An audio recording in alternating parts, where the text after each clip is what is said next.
Okay, what is up, Internet? My name is Cameron King, owner, founder of CK Collective, and this is Three Questions Podcast, episode 13.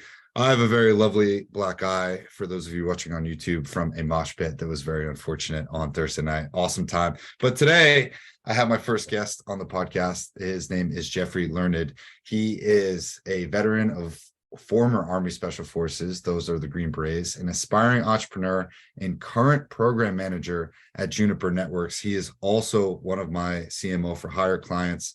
Jeff, how are you doing today? What's up, Cam? Thanks for having me. No worries. I've been meaning to get a lot more guests onto the podcast. A lot of people listening know Three Questions Podcast is a user-submitted podcast where three questions are presented. People signing up to be guests on the podcast can either answer random questions or we can work together to formulate three questions about your business, your story. And I think it's going to be a really cool way for people to tell their stories and for listeners to sort of derive three really unique experiences from people either running their own businesses or those who have a lot of life experience. And you, of course, have a lot of life experience. Do you want to sort of give us a quick rundown before we jump into the questions? Yeah, I mean, just a quick, I guess, history on me. I grew up in a small town in Mass, played sports growing up, played sports in college, and then ultimately made, a huge decision to join the military. And I'm sure we'll go into more of that detail, but went through a pretty big transformation in order to do that. And kind of through that, even through that transformation and, growing up, I always had an inkling of something that I wanted to do in the military. So I kind of just, put that in motion and joined. I joined the 18 X-ray program, which is civilian straight into SF. Did 7 years total in the military, and now trying to kick off my company Level Up Mentorship. So awesome. Well, I appreciate you sharing. We can talk a little bit more about the end. I think your story is fascinating, not only from just me knowing you and talking with a lot of other things behind the scenes, but the questions that we came up with, I thought were really unique. And I want you to sort of elate on some of those maybe afterwards, because without spoiling too much about what you've done and where you are now, I think people tend to listen to this podcast because they are either working on a business themselves, they're in their professional networks, or they're people who want to sort of derive life lessons from others. I tend to preach on this podcast, hey, I don't know anything. I tend to look up a little bit about the questions or take things from my life, mostly my mistakes. And I sort of am very vulnerable when I do answer these user submitted questions. So I would love if you could be fully open and transparent. I'll hold up a finger for 1 minute. I'll mute myself when I ask you the questions, but I'll mute myself and I'll hold up one finger for 1 minute. And then I'll hop on as you're sort of finishing that so we can jump on. But I think it's a cool format. Are you ready? Let's do it. All right, cool. So the first question that we have is, why did you choose to join the military and then go into entrepreneurship afterwards? Jeffrey, on the clock.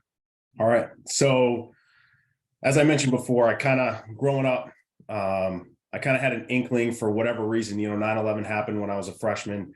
My father was in the military. He was in 1st Air Cav in Vietnam.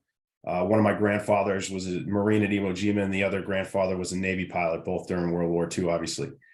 So that was present in my life, but it wasn't a big push. They didn't push me to join the military, but for whatever reason, there was something there. And I always said, if I'm going to pursue this, I'm going to do it at a level of special operations, some form, some way. And ultimately, I just made the decision to do it at 28 years old. I was playing sports, I was competitive, and kind of was my way. I'm like, if I'm going to do this, let's do it, and I previously played sports, as I mentioned, football in high school and college, and I was a big dude. I was an offensive lineman, and there was a huge transformation that had to be done with cutting weight and becoming, a football athlete compared to an endurance athlete or a military athlete, tactical athlete, whatever you want to call it. And that was kind of reason, that competitive nature, drive to follow a passion was why I joined the military. And then kind of why I'm starting Level Up in this entrepreneurial venture is kind of the same thing. I want to see what potential that I have to grow this, take that same drive that I did to make that transformation and kind of transform just an everyday 9 to 5, and it's something greater, give back to people, let them know that, if I can do what I did in order for that transformation, they can pretty much do anything. We want to develop that 1% mindset, which is taking a bias for action more than anything. You got to start somewhere. And that's kind of what helped me kick off my transformation and help kick off this business that I'm trying to start. I think one of the things today is the military maybe isn't looked as glorious of a route. What was that inkling? What was that like? How did you know that the military was where you wanted to go? And you still have 3 minutes, so I'm just throwing in one of my own questions there. Sure.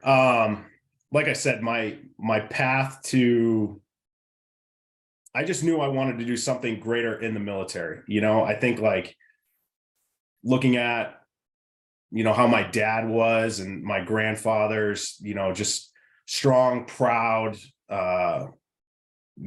strong, proud men. Everyone raised great families, and that was aspiring, right? Whether I knew that was mostly military or not, that's what I saw, and I kind of related to that.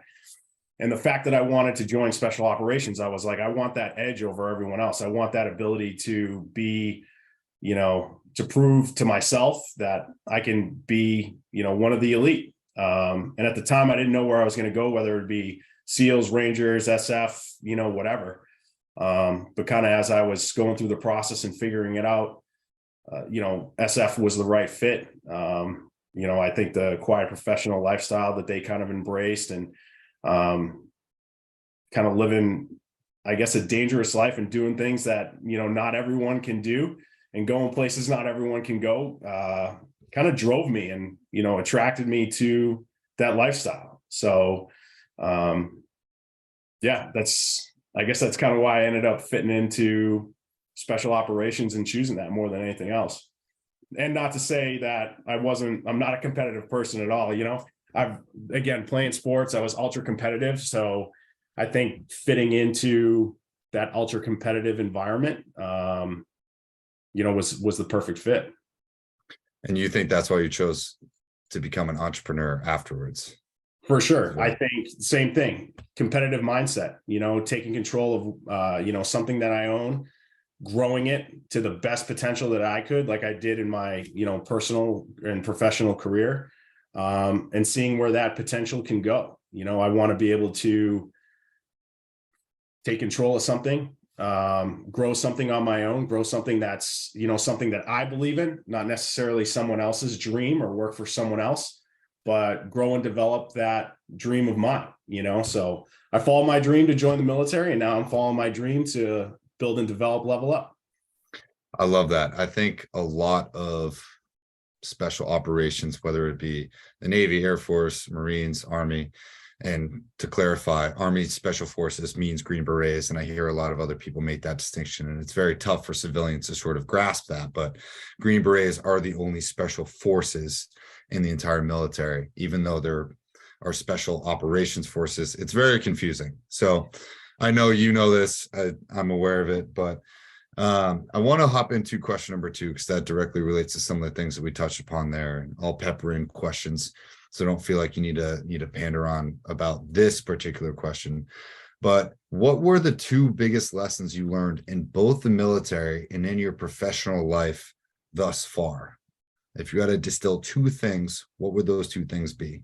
Yeah, I would say following your passion gives you a sense of freedom that I didn't know existed, right? I think when I finally donned the Green Beret and graduated, and I was on a team, and I look back, not that you have much time to dwell on your success, because there's always a challenge around the corner, but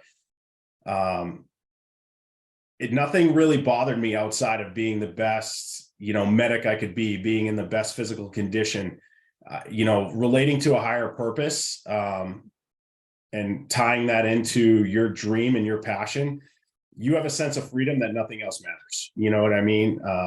When I say nothing else, trust me, if you have family, like obviously that's important. But I think it's more of like, you don't worry about some of the petty stuff. You don't worry about just the minor things that you may sit around and think about on a day-to-day basis. You kind of take it like, yeah, okay, I'll figure that out. And then you just keep driving forward, and it was a luxury looking back on that I didn't know I had at the time. It's just following that passion, knowing what's truly and ultimately important. And I think that's the same thing with what I'm doing now. I believe so much in letting people know what is truly possible and hopefully developing their 100% or their best version of themselves. Because when I accomplished that, like I said, that feeling was amazing, and now the way I'm going to do that is by helping people accomplish the same thing. So that's kind of, that sense of freedom. And I think it allowed me to realize, like, in order to do that, you have to focus on yourself. Like, in order to be the best Green Beret, you had to be physically fit. You had to study to make sure that you were the best medic. And that allowed you to be the best team guy, because they knew that they could rely on you. And it's the same thing with entrepreneurship and really any aspect of life in your personal life. When you invest in yourself first and your cup is full, or whatever analogy that you want to use,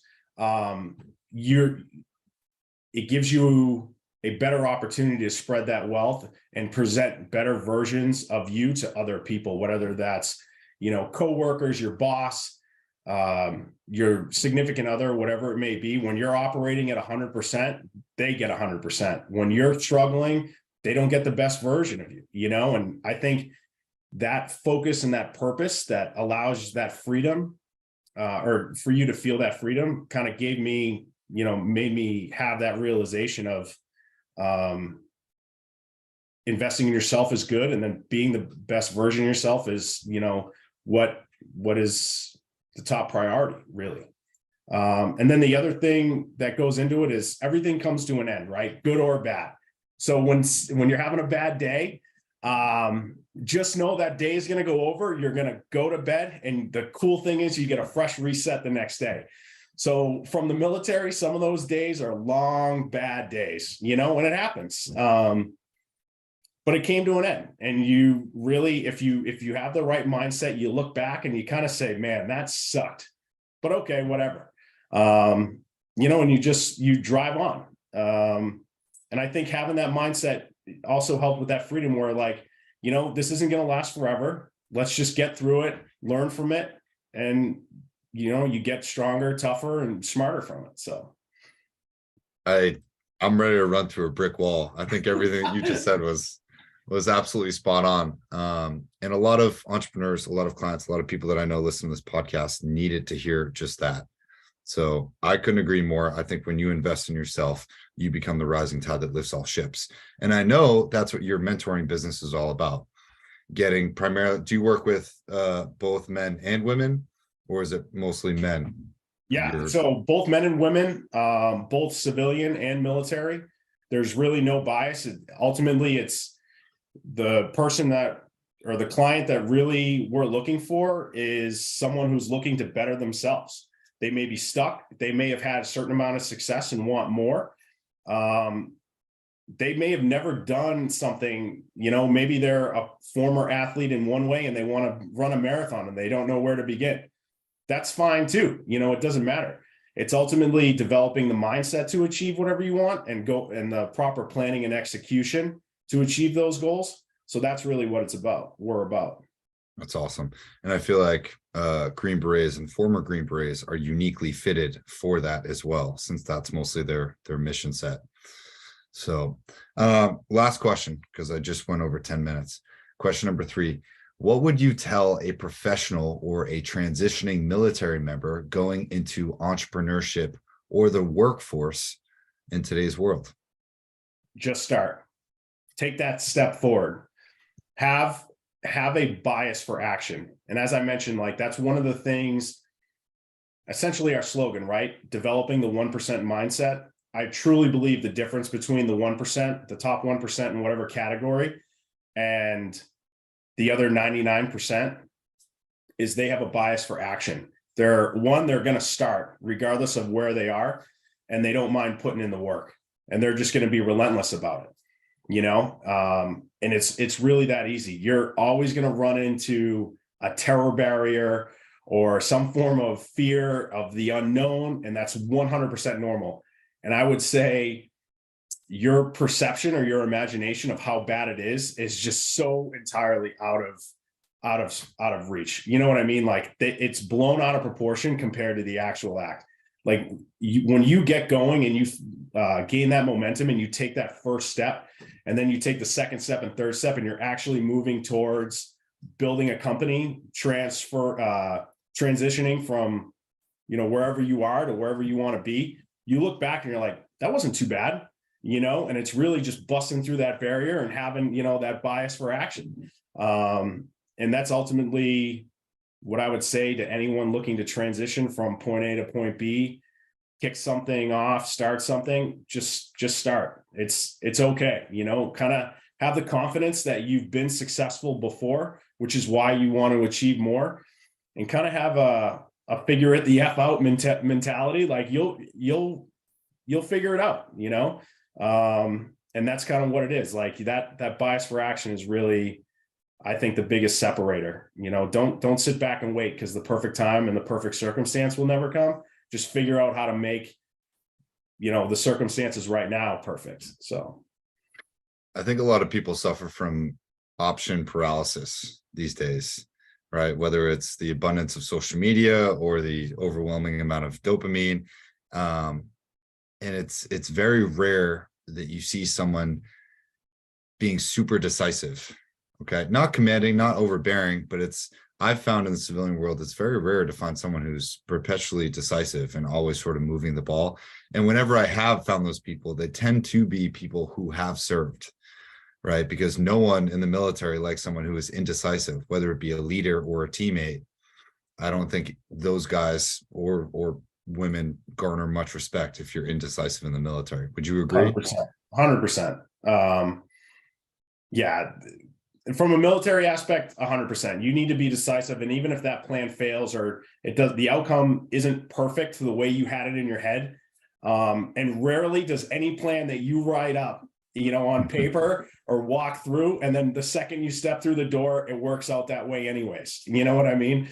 So I would say, don't have the fear about having a perfect plan or worrying about if the plan fails. The way I think of it is like, if you have a mission to be financially independent, say by X age, say 40, 45, right? That mission's not going to change. Maybe the plan does. Maybe use me, for example. If my goal is to be financially independent by 45, hoping that level up is the vehicle, I hope it is, right? That's why we're here. But if it doesn't, I'm still going to figure out a different plan to be financially independent.